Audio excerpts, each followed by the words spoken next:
सब इधर उधर भाग रहे थे।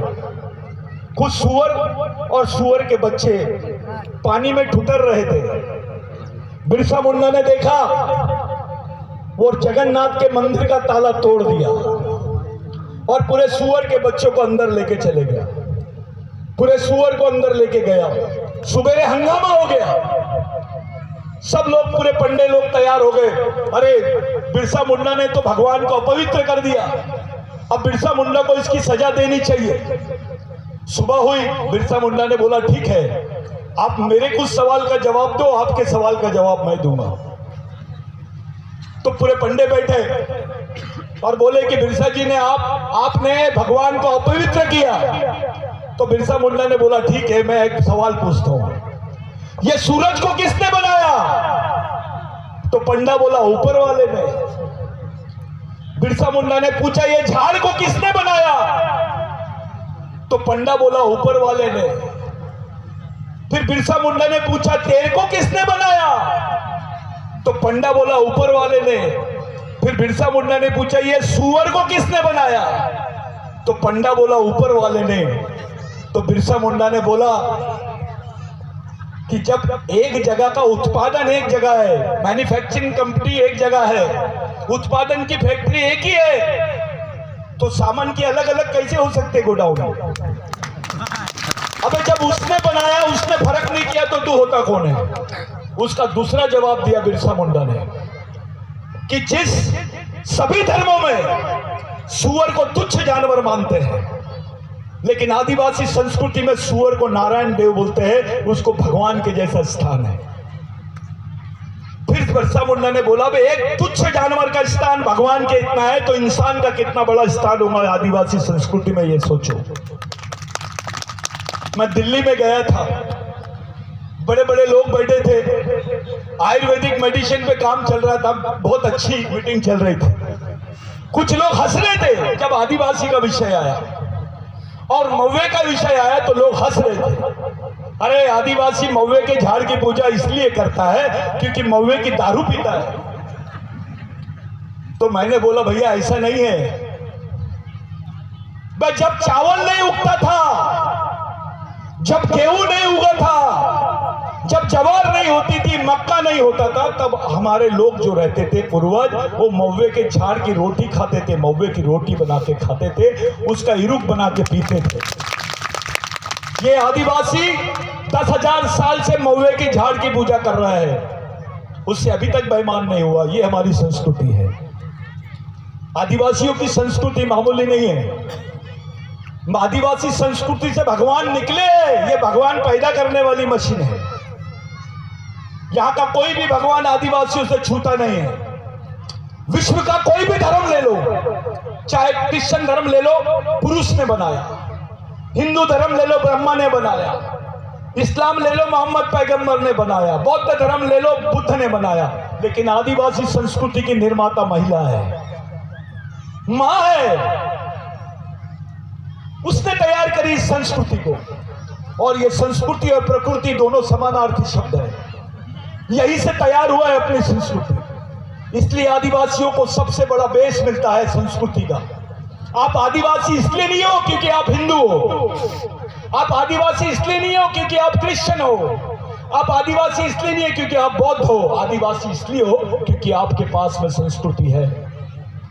आपका धर्म बदल सकते हैं, आप क्रिश्चियन बन सकते हैं, मुस्लिम बन सकते हैं, हिंदू बन सकते हैं, लेकिन अपनी संस्कृति नहीं बदल सकते, अपना डीएनए नहीं बदल सकते, अपना खून नहीं बदल सकते। क्या सच्चाई है? अरे डॉक्टर बाबा साहब आंबेडकर साहब आदि धर्म ले रहे थे पहले, बौद्ध धर्म के पहले।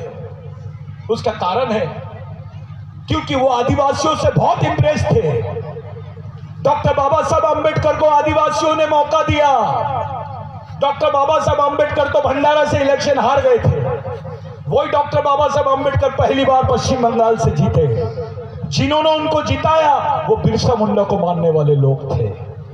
डॉक्टर बाबा साहब आंबेडकर जीते, संविधान सभा में गए और भारत का संविधान लिखने का मौका मिला बाबा साहब को। अगर बिरसा मुंडा का आंदोलन नहीं होता तो बाबा साहब को संविधान लिखने का भी मौका नहीं मिलता। यह सच्चाई है। जिसको आप लोग याद कर रहे हैं आज। बिरसा मुंडा ने क्रिश्चियन धर्म लिया, उसको भी छोड़ा, वैष्णवी धर्म लिया, उसको भी छोड़ा, हिंदू धर्म लिया, उसको भी छोड़ा, और बोला गुलामों का कोई धर्म नहीं होता। हमारी संस्कृति विश्व में सबसे महान है। हमारी संस्कृति हमको लड़ना सिखाती है, संघर्ष करना सिखाती है। अरे आदिवासी में तो एक प्रथा है, पसीना नहीं निकला तो रोटी को हाथ नहीं लगाते। हमारे लोगों को हंसते हैं, हमको सभ्यता का पाठ पढ़ाया जा रहा है। वो आमदेव बाबा, रामदेव बाबा आता है, आदिवासी को बताता है, बे ये योगा कर, वो कर। उसको बोलो आदिवासी महिला के इतना 6 फीट का गड्ढा खोद के बता दे, अभी इधर की कमर इधर हो जाएगी। वो रामदेव बाबा नहीं रहेगा, वो कामदेव बाबा रहेगा। आदिवासी को समझाने की जरूरत नहीं है। आदिवासी जमीन पे भगवान का नाम है, इस जमीन के भगवान का नाम आदिवासी है। और सबसे बड़ी बात यह है कि भगवान जब से पैदा नहीं हुआ था तब से इस देश में आदिवासी रहता है। यह सच्चाई है। आदिवासियों के बाद में भगवान निर्माण हुआ, पहले आदिवासी आए। इस देश में भगवान राम को न्याय मिल जाता है, लेकिन आदिवासियों को नहीं मिलता है। इस पर बात होनी चाहिए। क्या बात है, तुम्हारा नाम नहीं लिया जा रहा है, तुमको वनवासी बोला जा रहा है, तुमको गिरिजन बोला जा रहा है, तुमको जंगली बोला जा रहा है, तुम्हारी मां बहनों को नंगा घुमाया जा रहा है। क्या बात है? और तुम्हारे गांडू नेता पार्लियामेंट में चुपचाप रहते हैं, बात नहीं करते हैं। तुम्हारे बात करने के लिए भी डरते हैं। तुम्हारे बच्चों को खुलेआम मारा जा रहा है, तुम्हारी खुलेआम हंसी उड़ाई जा रही है, खुलेआम बोला जा रहा है भारत में आदिवासी नहीं रहते हैं। अबे जिस देश में आदिवासी नहीं रहते उसकी पार्लियामेंट का सदस्य कैसे बना तू आदिवासी सीट से चुन के कैसे गया? अगर आदिवासी नहीं रहते यानी तू भी नहीं रहता है। इससे ज्यादा दुखदायी बात कोई हो नहीं सकती। ये जो आज इतने लोग बैठे हैं, ये बच्चे जिन्होंने ये कार्यक्रम किया है, इनके पीछे क्या बेस है? इनका वाली कौन है? जी माने बिरसा मुंडा ने बोला था, जी यानी गार्जियन, ओ यानी ओनर, और डी यानी डायरेक्टर, ड्राइवर। GOD गॉड, जो इस देश का गॉड है, यानी समाज का पढ़ा लिखा वर्ग समाज का गॉड है, वो तो डॉग बन गया है, उल्टा हो गया है। वो भगवान बनने के बजाय कुत्ता बन गया है। तुम्हारा आदमी तुम्हारे समाज में काम करने को शर्म आती है उसको, और दूसरों के पास जाके जनेऊ पहन के काम करता है। यह सामाजिकता है। ऐसे समाज को बचा लोगे आप? अरे गिने चुने लोग हैं। अबे तू ऑफिसर बना है, तू मिनिस्टर बना है, तू आमदार बना है, विधायक बना है, मंत्री बना है, समाज की वजह से। इस समाज को क्या दिया तूने? पागल था टंट्या भील? पूरी पब्लिक के सामने बोला, जब आखिरी समय टंट्या भील को पूछ रहे थे कि भाई आप क्या चाहते हो, अभी आपको फांसी होने वाली, आप क्या चाहते हो?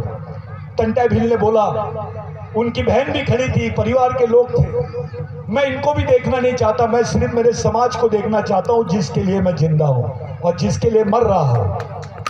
ये मामूली बात नहीं है, इसके पीछे एक सोच है। टंट्या भील का नाम लो तो अच्छी की फटती है, उसके सामने कोई देश का प्रधानमंत्री भी बात नहीं कर सकता। उनका नाम इतना बड़ा है, टंट्या भील अपने आप में सिद्धांत है। 1857 का जो संघर्ष हुआ साहब, वो संघर्ष आदिवासियों ने ही लड़ा। ये मैं नहीं बोलता हूं, ब्रिटिश टाइम्स बोलता है। इन्होंने क्या संघर्ष किए? ये तुमको डराते हैं, तुमको बताते हैं, बरगलाते हैं। अरे आदिवासी से बड़ी कोई ताकत नहीं है। जब भी आपने बोला 7.5% लोग, जंगल में शेर की संख्या भी उतनी है जितनी देश में आदिवासियों की। अगर शेर आंदोलन पे उतर जाएंगे तो क्या होगा? भगने को जगह नहीं रहेगी किसी को। इस देश का मालिक है वो। टंट्या भील अपने लोगों को मालिक बोलते थे, तब से ये आंदोलन चल रहा है। बिरसा मुंडा अपने लोगों को मूल मालिक बोलते थे। राघोजी भांगरे अपने आप को मालवा बोलते थे, मावड़ा मराठी में बोलते हैं। तो ये जो सोच है, इस सोच के लिए आंदोलन होना चाहिए, इस सोच के लिए मिशन होना चाहिए, इस सोच के लिए विचारधारा होनी चाहिए, इस सोच के लिए बात होनी चाहिए। और ये करने में हम फेल हो गए। हम दूसरों की बात में ज्यादा ध्यान दे रहे, हम अपनी आइडियोलॉजी नहीं पैदा कर पाए, हम अपना सिद्धांत पैदा नहीं कर पाए, अपनी विचारधारा को गति नहीं दे पा रहे हैं। ये बच्चे किसके पास जाएंगे? दूसरे के दरवाजे पे जाएंगे क्या? बस नाचेंगे गाएंगे, वो जो बोलेंगे बेचारे थोड़ा कर लेंगे, जो उनके बस में है उतना कर लेंगे, उसके बाद चले जाएंगे। लेकिन इनके जो पालक है, इनके जो गार्जियन है, उन्होंने सामने आने की जरूरत है। आज समाज का पढ़ा लिखा वर्ग आने की जरूरत है, उसके नेतृत्व में ये काम होना चाहिए। कोई दिशा देने वाले नहीं है। ये भीड़ आती है, बच्चे लोग आते हैं, कोई नाचते, कोई घूम रहे हो, देखो वो चले उधर, क्या करोगे? आपका नियंत्रण नहीं है। मेरे लिए आपके लिए एक ही पर्याय है, आपको सामाजिक मिशन की नींव रखनी पड़ेगी। इसके बगैर आपके समाज के सामने कोई दूसरा रास्ता नहीं है। जो भी समाज बना है इस देश में, उसके पीछे एक सामाजिक मिशन है। आपके पास भी सामाजिक मिशन होना ही चाहिए। ये बच्चे तैयार होना चाहिए, ये बच्चियां बोलने लायक बनना चाहिए, लड़ने लायक बनना चाहिए, खुद की लड़ाई खुद लड़ने में सक्षम हो जाना चाहिए। ये हमारे सामने पर्याय है। आज आपने बिरसा मुंडा को याद किया, आपका बिरसा मुंडा से क्या संबंध है? अगर किसी ने पूछा तो क्या जवाब दोगे? ये बिरसा मुंडा वही है जिन्होंने टंटा भील से प्रेरणा ली, जिन्होंने ब्रिटिश टाइम्स में एक आर्टिकल पढ़ा जिसमें टंटा भील, रॉबिन हुड टंटा भील की गिरफ्तारी की न्यूज थी। वो आर्टिकल बिरसा मुंडा ने पढ़ा, वहां से प्रेरणा ली और बोला कि जो काम भगवान टंटा भील ने अधूरा छोड़ा है, मैं उसको पूरा करूंगा। वही बिरसा मुंडा है जिसकी लड़ाई में सेकेंड वर्ल्ड वॉर में जितने लोग नहीं मरे, विश्व युद्ध में जितने लोग नहीं मरे, उतनी लड़ाई में मरे। जमीन की लड़ाई में लाखों आदिवासी मारे गए, किसी ने उसकी दखल नहीं लिया। ब्रिटेन में गवर्नमेंट मजबूर हो गई और जाके एक लॉ बनाई जिसका नाम है भूमि संपादन अधिनियम, जिसमें लिखा हुआ है लैंड एक्विजिशन एक्ट में कि आदिवासी की जमीन गैर आदिवासी नहीं ले सकता है, और गैर आदिवासी तो क्या सरकार भी नहीं ले सकती है। ये कानून बिरसा मुंडा के आंदोलन की वजह से बना है। अगर ये कानून नहीं होता इस देश में तो तुम्हारे यहाँ 2 एकड़ 3 एकड़ 4 एकड़ जमीन नहीं होती, तुम्हारे पेट में रोटी नहीं होती, बदन पे कपड़े नहीं होते। कौन सा भगवान ने दिया तुमको जमीन? राम भगवान ने दिया, गणपति ने दिया, सत्यनारायण ने दिया, किसने दिया? अबे जमीन का टुकड़ा तुम्हारे पास है, ये शहीदों के भरोसे, ये भगवान है, ये भगवानों के भगवान है। ओरिजिनल भगवान इनको बोलते हैं, इनके भरोसे है। आज जितने भी बैठे हैं यहाँ पर हमारे भील वंश के लोग, मारवा निमाल के जो लोग हैं, ये इनका कतरा कतरा खून का कर्जदार है टंटा मामा के। लेकिन हम मानते नहीं है, हमारा दिमाग मंदिरों में ज्यादा है, हमारे लोगों में कम है।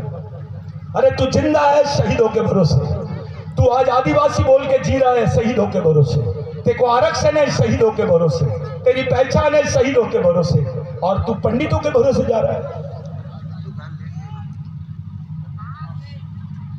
बिरसा मुंडा ने बोला, जो मेहनत नहीं करता है, जो मेहनत करने वालों की इज्जत नहीं करता है, मैं उसको नहीं मानता।